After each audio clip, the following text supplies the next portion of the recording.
That great man, V.I. Lenin, at the turn of the century, wrote a book entitled Imperialism, the highest stage of capitalism. Is it? Imperialism, the highest stage of capitalism? Yes. If one would read this little pamphlet, one would see here that Mr. Lenin had precisely pointed out that all of the world had already been conquered and divided by colonial powers. There was no else in the world left to be conquered or divided by colonial powers. This is the time when Zionism comes to rise. Zionism comes to look for a state when everywhere else in the world is already dominated. Thus, in order for Mr. Herzl to get a country for Zionists, what he did was to attach himself to imperialism, British imperialism in this case, quite specifically.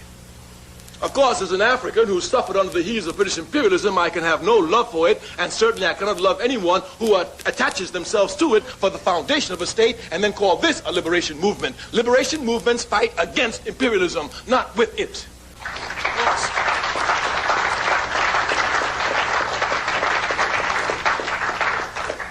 The legal foundation of the State of Israel is what is known as the Balfour Declaration. This declaration was issued in 1917.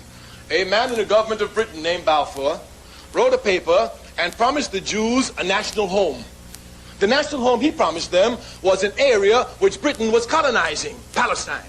Palestine didn't belong to the British, just like Ireland doesn't belong to the British, even though they have troops there.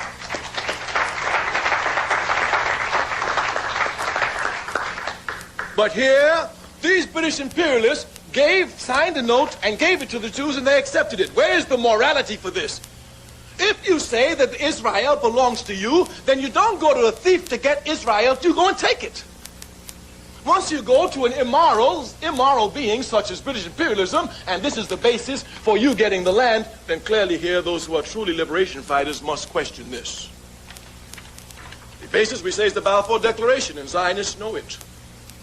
The Zionism is certainly not a liberation movement because it never fought against any imperialism. As a matter of fact, today, Zionism is the baby, child, and infant protector of imperialism in the Middle East. It carries out the interests of American imperialism. As a matter of fact, Zionism and American imperialism is like this. If our tax dollars would stop giving money to Israel, the state would sink tomorrow. And certainly no one can deny that American imperialism is the leading imperialist nation in the world. So we cannot see how a liberation movement is so tied, string and ham to American imperialism.